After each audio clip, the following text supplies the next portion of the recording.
about like this in 1990 in the morning, and I called. My dad over in Clarksville, lived in Tullahoma at the time, up until just this past year. And I said, Dad, I'm going to fly over today. Why don't we have lunch at Outlaw Field? And he said, that sounds good. I says, if Larry and Lonnie can be there, my two older brothers, if they can be there, why don't you just bring them? We'll have lunch together. And then I'm flying them down to Muscle Shoals, Alabama.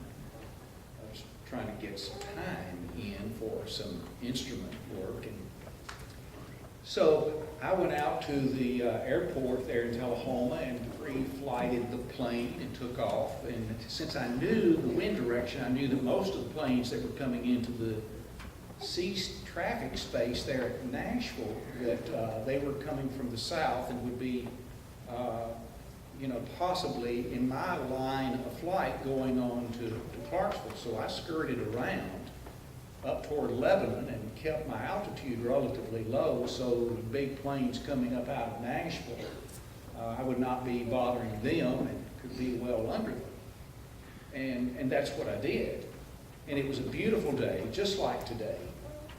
And to tell you where I'm going with this, it was a situation of me experiencing a UFO. And I don't know if any of you have experienced UFOs before, but this was one, and it unnerved me. I was on a heading from the area of Lebanon, about 330 degrees, going to Clarksville. It's a touchy situation going into Clarksville because there is a MOA, military operations area, right there adjacent to Outlaw Field in Clarksville. That's known as Fort Campbell. And you have to kind of thread the needle getting in there. Pay particular attention to what you're doing because you cannot get over into restricted airspace at Fort Campbell. So I'm flying along and going on out of Nashville, and I have talked to departure control there at Nashville and telling them who I am, not my name, but the plane identity, and flying along at about 2,500 feet, enjoying the day and using a chart because that was pre-GPS days. And the chart looks very much like this. And there's just a whole lot of things on it. You've got to pay particular attention to it. And I had my head down, and I'm noting my chart and noting my compass bearing, and I would just glance up every now and again and just dismissing everything around me because I'm wanting to use the instruments. And so I'm looking at my chart and flying the course about 330 degrees going over to Clarksville. And I look up, checking my airspace in front of me periodically. And off in the distance, I see a disc, or like a ball, just big round object in the sky. And I thought, that's strange. And as I proceeded along, I noticed that the ball and the plane that I was flying were on a collision course. And you know that because the object that is in front of you just gets bigger. It doesn't move left or right as you're flying. And I was getting a little bit unnerved by that, and so I called departure control back at Nashville and tell them, again, my call letters, 68129, and I'm at 2,500 feet. I'm on a course of 330 for Outlaw Field, Clarksville. And is there some object up here in the sky? And it looks to me like I'm on perhaps a collision course. Can you go to the radar and get back with me and let me know what's going on? They said, hold your course, we'll get back with you momentarily. And just a few moments later, they came back and said, 68129, divert immediately to your left to a heading 180.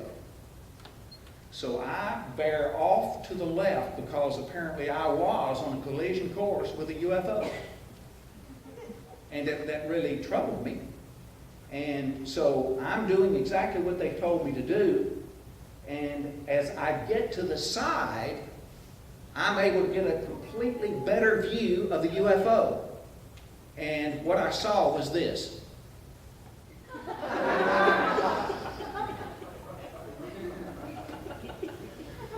But going straight toward it head on it looked like this big disc with like fingers in the front of it. And I kind of freaked out. I thought, oh no, UFO. But this is what I saw. Now, here's the point of the lesson.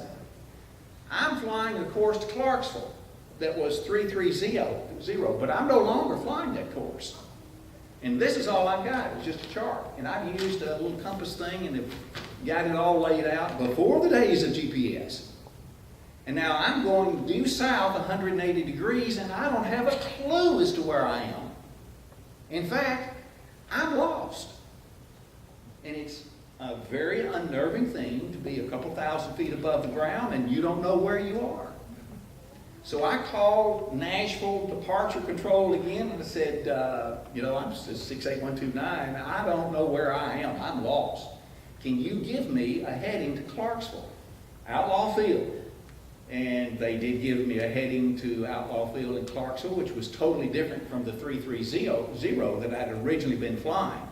So I paid particular attention on the compass there as to where I was going and flew that course because, again, it's sort of like threading the needle, getting into Outlaw Field. Because if you get a little bit too far to the left, you're getting into restricted airspace. And in this particular case, Fort Campbell, 101st Airborne Division.